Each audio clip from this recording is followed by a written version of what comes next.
Hollywood scripts present करते हैं series 3 body problems. ये एक साइंस फिक्शन एडवेंचरस शो है जो कि 2024 में रिलीज हुआ। IMDb में इसकी रेटिंग 7.6 है। सीरीज की शुरुआत में हमें चाइना के अंदर सन 1966 का वक्त दिखाया जाता है। ये चाइनीज एवोल्यूशन का टाइम होता है। अपने प्रेसिडेंट के कहने पर चाइनीज अपनी पुरानी रस्म रिवाज, आदतें, रहने के तरीके सब बदल रहे होते हैं। ऐसे में एक प्रोफेसर जो फिजिक्स के पुराने रूल्स पढ़ाने बंद नहीं करता, उसे एक मीटिंग में यंगस्टर्स मिलकर सबके सामने मार देते हैं और उसकी बेटी येवेंजे ये सब अपनी आंखों से देख रही होती है। फिर यहाँ से सीन कट होता है और मैं प्रेजेंट यानी कि 2024 में लंदन का एक सीन दिखाया जाता है जहाँ साइंटिस्ट अपनी ही की हुई रिसर्च को गलत मानने लगते हैं।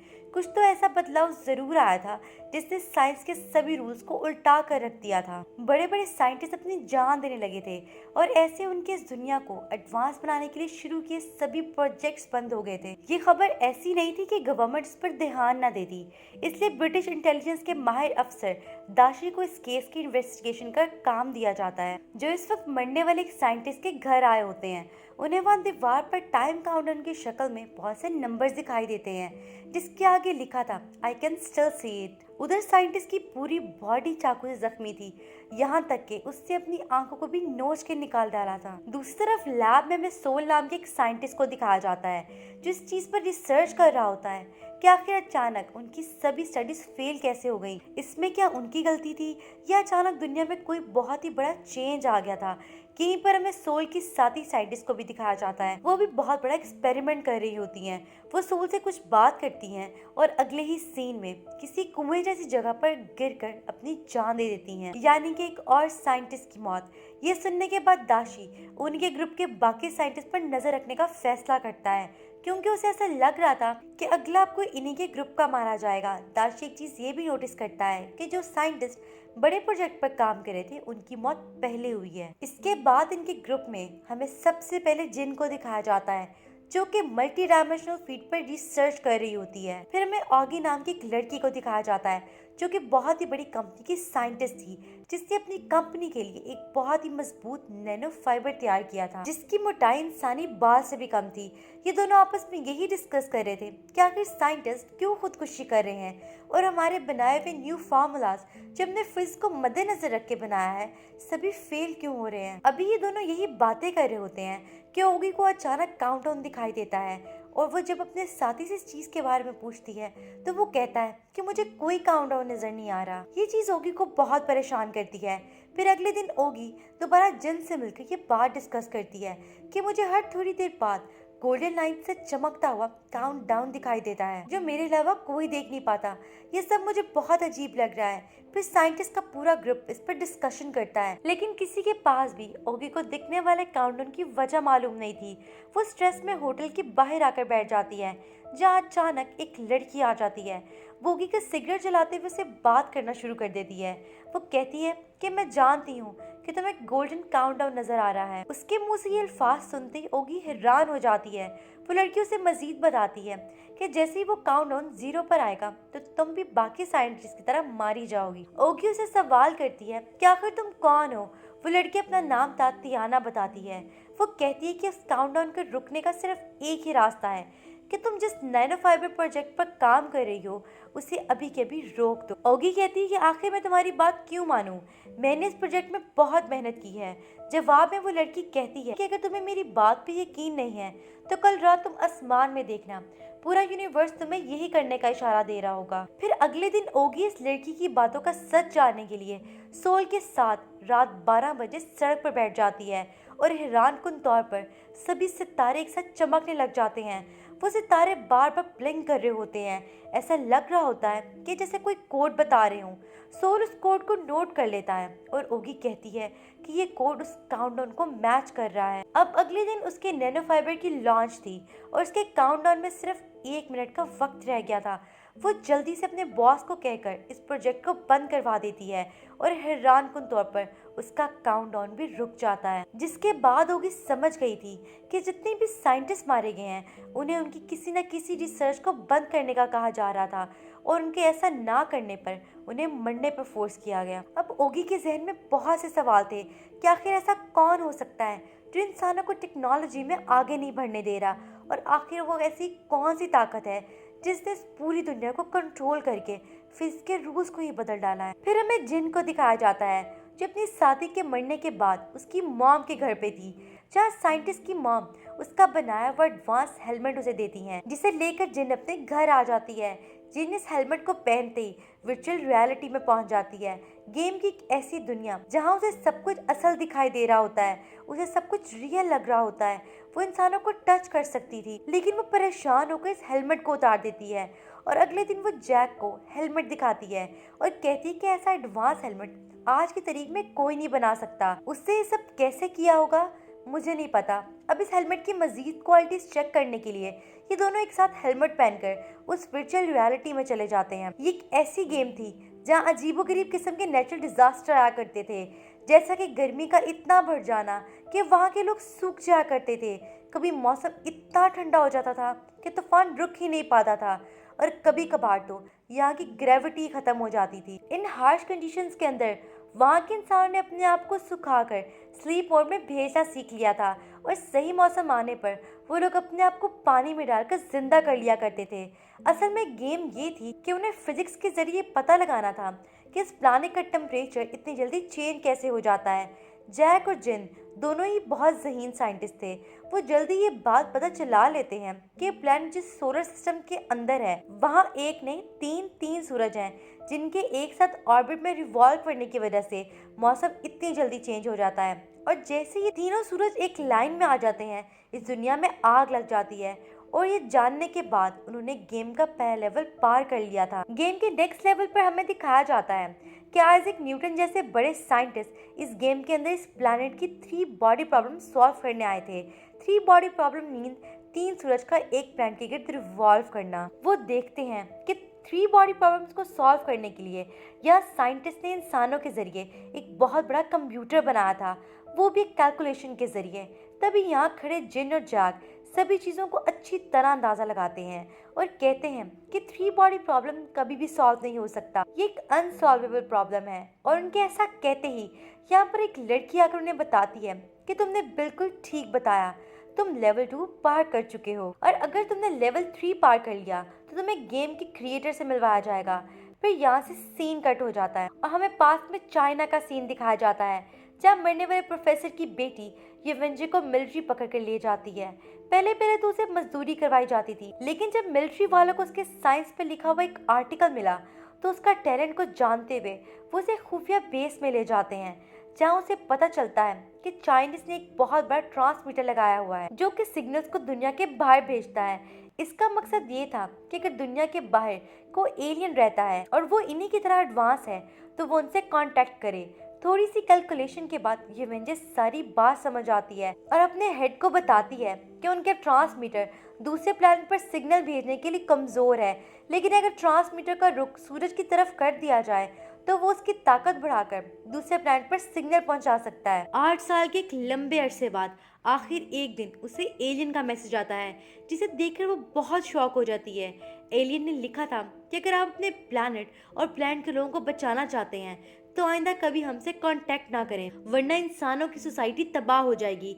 येवेंजे जो पहले ही इंसानों को बेरहम समझती थी और ये नोटिस कर रही थी कि इंसान आहिस्ता आहिस्ता इस प्लैनेट को कैसे खराब कर रहे हैं, इस चीज को देखते हुए वो एलियन को कहती है कि इंसान इस प्लैनेट को खराब कर रहे हैं, आप इस प्लैनेट में आकर टेक ओवर कर लें, जिससे ये प्लैनेट बच जाएगा और इसमें मेरे से जितना होगा मैं आपकी मदद करूंगी। फिर यहाँ से सीन प्रेजेंट में शिफ्ट होता है, जहाँ ऑगी के प्रोजेक्ट की डिमॉन्स्ट्रेशन होती है, यानी कि वो लोगों को इस प्रोजेक्ट के बारे में बता रही होती है। इस प्रोजेक्ट के कामयाब होने के बाद वो काउंटडाउन दोबारा स्टार्ट हो जाता है, जिससे वो बहुत ज्यादा डर जाती है और फौरन इस प्रोजेक्ट को बंद करने का ऑर्डर देती है। यहाँ दाशी अपने सीनियर ऑफिसर को मरने वाली साइंटिस्ट के घर से मिलने वाला हेलमेट लाकर देता है, जिससे पहनते ही ना सिर्फ इंसान वर्चुअल रियलिटी में पहुंच जाता है, बल्कि ये इंसान के दिमाग के न्यूरॉन को अपने साथ अटैच कर लेता है, दाशी बताता है कि इस हेलमेट को ऐसे इंसान ने बनाया है जिसे ज़हीन और काबिल लोगों की तलाश है, क्योंकि ये हेलमेट इंसानों की काबिलियत को डिटेक्ट करता है। इसके बाद दाशी ओगी के पास जाता है। वो उससे पूछता है कि तुमने अपने प्रोजेक्ट को क्यों बंद किया। ओगी, जो इस सबसे बहुत ज्यादा परेशान थी, वो दाशी को कहती है कि मैं जानती हूँ कि तुम भी मेरे पे यकीन नहीं करोगे, लेकिन मुझे सच में कुछ काउंटडाउन नजर आते हैं, और अगर मैं ये प्रोजेक्ट जारी रखती हूँ तो काउंटडाउन के खत्म होने पर मैं मारी जाऊंगी। ये सब मुझे एक लड़की ने बताया है। दाशी कहता है कि तुम परेशान नहीं हो, मुझे तुम पर पूरा यकीन है। देखो, इस फुटेज को गौर से देखो, जिसके बारे तुम लड़की से बैठकर बात कर रही थी। किसी ने एडवांस एआई के जरिए उस लड़की को फुटेज से ही निकाल दिया है। लेकिन यहाँ नोट करने वाली बात यह है कि तुमने अपनी सिगरेट खुद नहीं जलाई, और इसलिए मुझे यहाँ किसी और के होने का एहसास हुआ। यहाँ दाशी ओगी से कहता है कि कोई फिजिक्स के रूल्स को कैसे तोड़ सकता है। दाशी इन सवालों के जवाब ढूंढने के लिए अपने साथ ओगी को भी मिला लेता है। दूसरी तरफ जिन और जैक गेम के तीसरे लेवल पार करने के बाद उसकी मेकर से मिलने के लिए आते हैं, और वो कोई और नहीं बल्कि तातियाना थी, जो पहले ऑगी से भी मिली थी लेकिन फुटेज में नजर नहीं आई। वो इन दोनों को बताती है कि यह हेलमेट इसलिए डिजाइन किया गया था ताकि इनके जरिए दुनिया के ज़हीन लोगों को चुना जा सके। वो कहती है कि जो सिविलाइजेशन तुम लोगों ने गेम के अंदर देखी वो हकीकत थी। अर्थ से 4 लाइट ईयर्स दूर एक ऐसा ही प्लैनेट है जिसके गिर्द 3 सूरज रिवॉल्व करते हैं। यानी कि जिन और जैक ने गेम के अंदर जो कुछ फील किया था वो असल में प्लैनेट के लोगों के साथ हुआ करता है।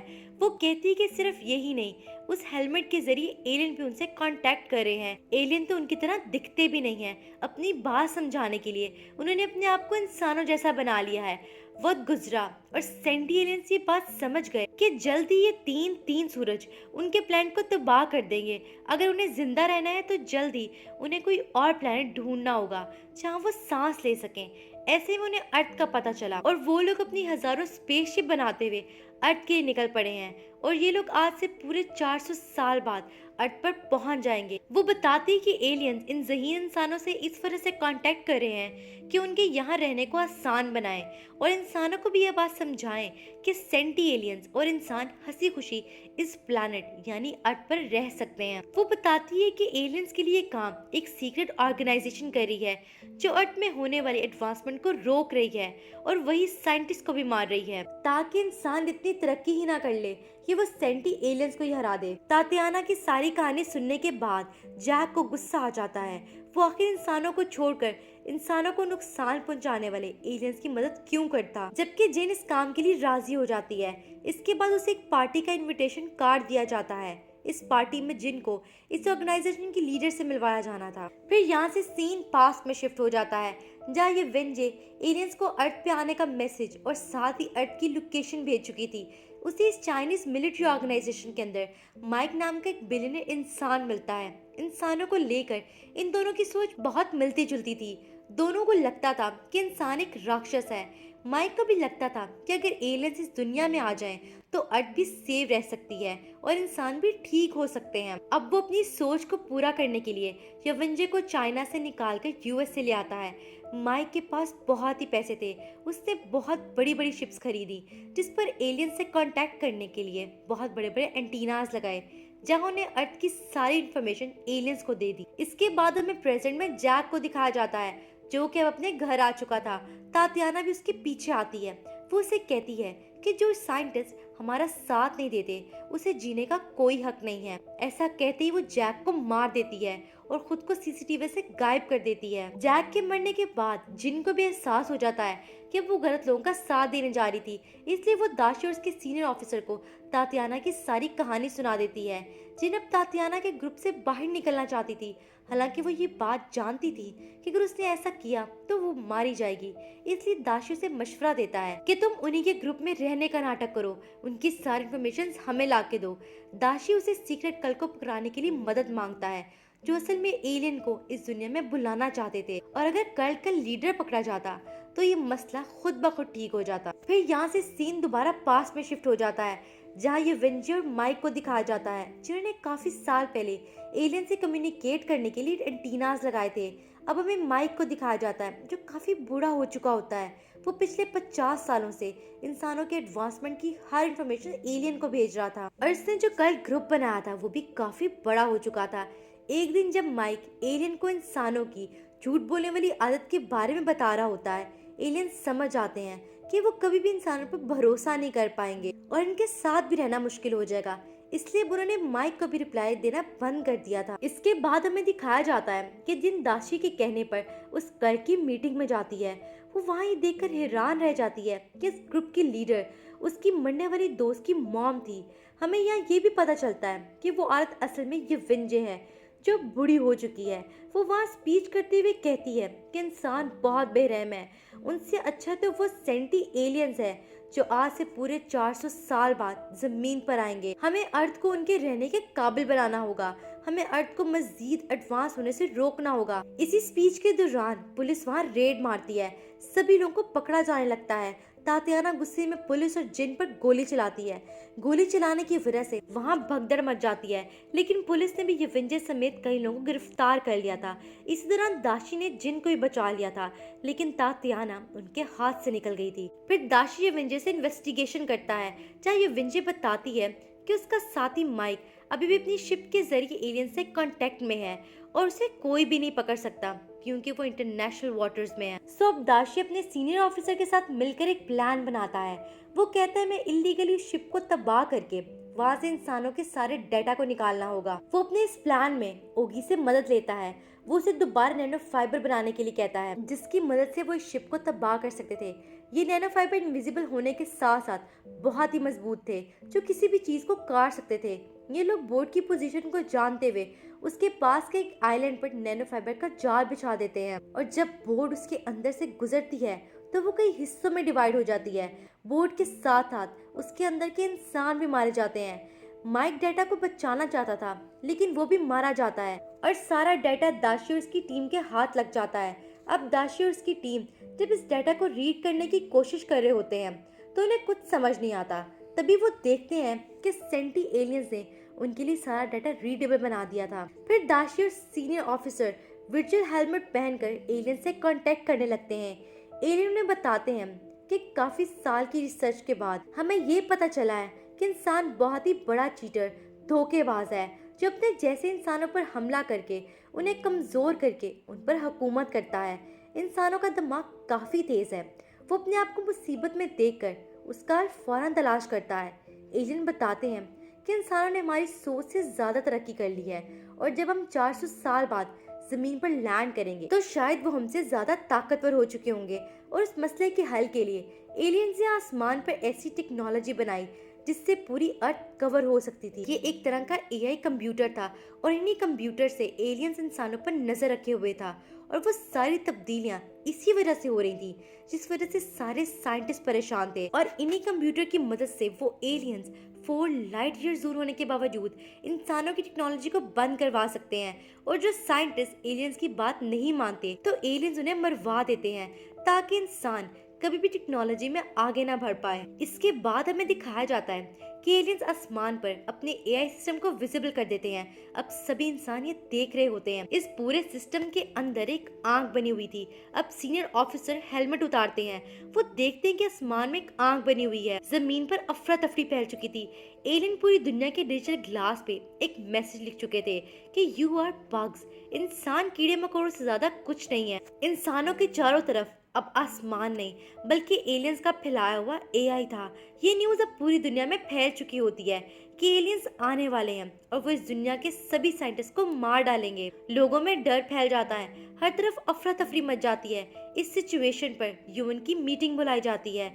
यूएन के मुताबिक एलियन के आने में भी 400 साल थे और वो बड़ी आसानी से उन्हें हरा सकते हैं। इसके बाद हमें दिखाया जाता है कि जिन ये विंजेस से मिलती है वो कहती है कि तुम हमारी सबसे बड़ी दुश्मन हो, लेकिन हम भी हार नहीं मानेंगे।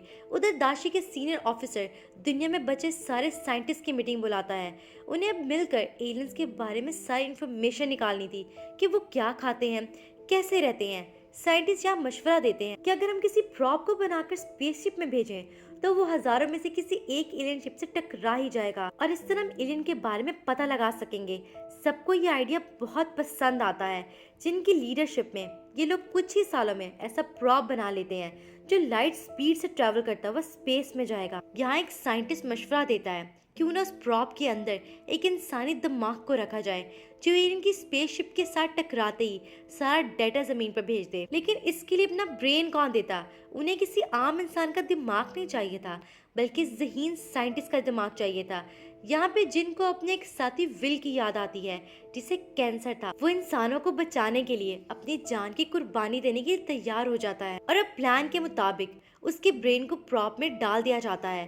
कुछ ही देर में उस प्रॉप को लॉन्च कर दिया जाता है। दिखाया जाता है कि वो प्रॉप बड़ी तेजी से एलियन की स्पेसशिप की तरफ बढ़ रहा होता है, लेकिन आखिरी वक्त में वो प्रॉप अपना रास्ता चेंज कर लेता है, जिसका मतलब ये था कि इंसानों का ये प्रोजेक्ट फेल हो गया था। इस प्लान के फेल होने के बाद ये लोग अगला प्लान बनाते हैं। इंडिया से एक मेजर बुलाया जाता है जिनकी लीडरशिप में चांद में एक बेस बनाई जाएगी जहाँ वो एलियन से लड़ेंगे। फिर यहाँ से सीन कट होता है और हमें तातियाना को दिखाया जाता है जो एलियन के किसी सिग्नल का इंतजार कर रही होती है। उधर दाशी सोल नाम की एक साइंटिस्ट के साथ यूएन की मीटिंग में पहुंचता है जहां यूएन की लीडर बताती है कि आसमान पर एलियन के एआई होने की वजह से वो जमीन पर जो कुछ भी करेंगे उन्हें पता लग जाएगा। इंसान जितना मर्जी ताकतवर वेपन बना ले, एलियन उसकी खबर लेकर अपने आप को उससे भी ज्यादा मजबूत कर लेंगे। लेकिन अब खुशी की बात यह है कि काफी रिसर्च के बाद कुछ साइंटिस्ट ने एआई की कमजोरी ढूंढ ली है। जहाँ एआई सिर्फ इंसानों को ऑब्जर्व कर सकता है, उन्हें अपनी मर्जी की चीजें दिखा सकता है, लेकिन वो इंसानों का दिमाग नहीं पढ़ सकता। इसलिए इंसानों के पास उनका सबसे बड़ा हथियार उनका दिमाग है। और इसी चीज को मद्देनजर रखते हुए यूएन ने एक प्रोजेक्ट बनाया है और इसमें सिर्फ 3 लोग काम करेंगे और इनका मिशन एलियन को खत्म करना है। वो अपने प्लान को सिर्फ अपने दिमाग पे रखेंगे और इस प्लान के एग्जीक्यूशन के लिए उन्हें दुनिया की सारी अथॉरिटीज दी जाएंगी। और इन 3 लोगों में एक सोल भी था। इसके बाद हमें दिखाया जाता है कि दाशी जिन और सोल को लेकर एक जगह पर जाता है जहाँ बहुत से बग्स थे। वो उन लोगों से कहता है कि चाहे एलियंस उन्हें बग समझते हैं, लेकिन वो ये नहीं जानते कि जब बात उनकी जिंदगी की आ जाए तो वो कुछ भी कर सकते हैं और करेंगे भी। और इसी इरादे को करते हुए ये सीजन अपने इख्तिताम को पहुंचता है। उम्मीद करती हूँ कि आपको हमारी वीडियो पसंद आई होगी। इस तरह की मज़ीद मूवीज़ की एक्सप्लेनेशन सुनने के लिए हमारे चैनल को सब्सक्राइब करें और बेल आइकन को दबाएं। शुक्रिया।